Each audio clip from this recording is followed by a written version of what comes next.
Bonjour à toutes les deux, Caroline et Omblin, vous avez réalisé Dans la terrible jungle qui est sélectionné à l'Acide. Quelle est la genèse de ce projet? Donc c'est un film qu'en fait on a commencé il y a 3 ans parce j'avais deux amis qui étaient en résidence d'artiste à la Pépinière et qui m'ont parlé du lieu. Et je suis venue avec mon groupe une première fois et ensuite j'ai fait venir Caroline parce qu'on cherchait toutes les deux un sujet de film à faire ensemble. Et voilà, a priori on ne pensait pas du tout faire un film sur le handicap parce que c'était pas un sujet qu'on voulait vraiment traiter. Enfin, c'est pas... Par contre le lieu de la Pépinière nous a complètement fascinés ouais. Et puis c'est là qu'en fait on a fait un atelier musique avec les jeunes, comme ça, et c'est là qu'on s'est rendu compte qu'il y avait quelques jeunes, en tout cas ceux qu'on a filmés, qui avaient vraiment un talent certain quoi en musique. Et ça nous a donné vraiment envie de faire un film avec eux sur ce sujet-là, mais surtout sur l'idée de l'adolescence en milieu autarcique, puisque le centre il est vraiment fermé au monde extérieur quoi. D'ailleurs c'est pour ça qu'ils font venir des artistes, c'est pour essayer d'ouvrir le centre quoi, que le monde vienne à eux puisque eux peuvent pas aller au monde. Voilà comment ça a commencé. Oui, tout est dit.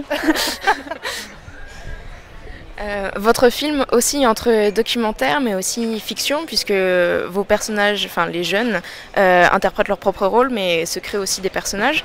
Comment vous avez pensé, comment ça s'est fait tout bonnement? Peut-être au début quand on a commencé, on a vraiment commencé que par la musique et ensuite on a commencé à les suivre dans leur quotidien. Et les personnages et la remise, on a commencé à remettre en scène des choses avec eux, c'est venu vraiment progressivement à partir des idées que eux nous apportaient. Voilà, Médéric par exemple, d'un tournage à l'autre, il revenait avec une histoire par exemple, donc on essayait de l'intégrer au film.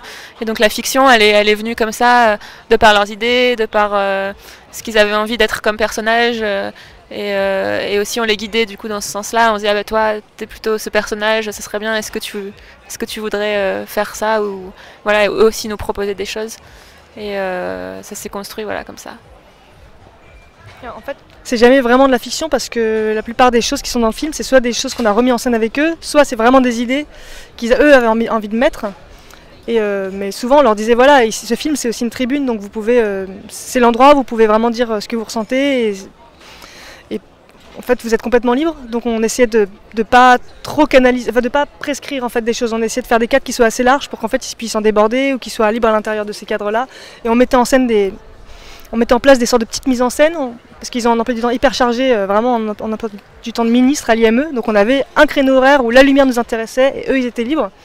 Et du coup on se calait, on avait rendez-vous quoi avec eux, on courait partout dans l'IME.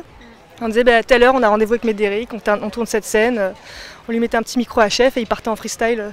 Donc il y a eu beaucoup d'impro comme ça, voilà, on leur laissait vraiment la place pour qu'ils puissent improviser. Alors dans votre film il y a à la fois des scènes musicales mais aussi plus du quotidien où on les suit autour d'ateliers de jardinage par exemple. C'était votre idée justement de vous ajuster à leur emploi du temps, plus de créer ces espèces de micro-récits? Tu veux dire l'aspect documentaire plus brut et bah oui en fait nous ce qui nous intéressait aussi comme on revenait régulièrement on découvrait voilà on les suivait dans leur quotidien et on avait vraiment envie d'avoir à la fois leur monde imaginaire et qu'ils fassent des parallèles avec ce qu'ils étaient en train de vivre et leur questionnement sur l'amour, sur l'avenir. C'est des choses qui nous paraissaient aussi importantes, on voulait pas être que dans l'imaginaire et parfois ramener à la réalité. Voilà, eux aussi en fait ils avaient besoin, ils avaient envie de parler de ce qui les préoccupait, de leurs histoires d'amour, et donc ça s'est fait voilà comme ça en croisant à la fois leurs rêves et à la fois leurs obligations. Comme tout adolescent, on a des choses qu'on n'a pas envie de faire et c'était important de le dire aussi.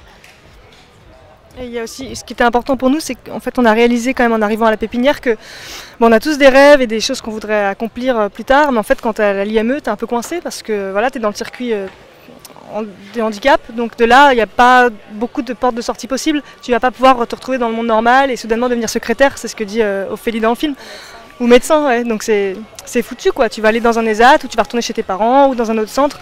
Et du coup, quand nous on a compris ça vraiment et on a aussi compris qu'eux avaient besoin d'en parler, ils le savent très bien qu'ils vivent une adolescence en marge et qu'en fait la réalité va les frapper au visage en sortant de l'IME. Et pour nous c'était important que ça fasse aussi partie du film, quoi. Pas seulement l'adolescence et les questions un peu plus de l'ordre. Voilà, plus les questions autour du corps et de l'amour, c'était pas juste ça, quoi. Ils vivent quand même une adolescence en marge, quoi. Alors, votre film est sélectionné à Cannes cette année. Quelle est la prochaine étape? Est-ce que vous avez des projets en commun? Alors oui, c'est vrai qu'en fait à la fin de ce tournage, la dernière fois qu'on allait tourner avec les jeunes, on a retourné quelques scènes pour le générique du film. On s'est dit mais en fait on a vraiment envie de continuer à faire quelque chose là avec eux, puisqu'il y a comme une sorte de petite routine de tournage qui s'installe où eux en fait ont tout compris à comment ils font le clap, ils font plein de choses et on avait envie on était un peu frustrés de ne pas aller encore plus loin dans la mise en scène, dans la fiction. Donc on aimerait bien écrire quelque chose avec eux, mais qui soit très différent du documentaire. Pas du tout sur la durée d'une année. Un tournage par exemple sur 2 semaines où on écrit une histoire. Peut-être le premier documentaire d'anticipation. On ne sait pas français, voilà. Ouais, et puis on a bien remarqué à la fin du tournage qu'ils avaient compris le truc, quoi. Valentin est devenu vraiment hyper fort en improvisation, alors qu'au départ c'était pas facile, on a fait de la direction d'acteurs et tout ça, mais maintenant ils en sont au stade où ils font du doublage et il n'y a pas de problème, quoi. On a redoublé plusieurs scènes parce qu'on n'avait pas les droits pour les musiques et ça s'entend pas. Ils se mettent dans l'ambiance, ils ont écouté la musique 10 fois pour apprendre les paroles. Ils prennent leur temps pour réfléchir de leur côté, pour être prêts pour la scène et tout. C'est vraiment des acteurs, quoi, maintenant, donc il faudrait qu'on passe à la fiction avec eux vraiment, je pense.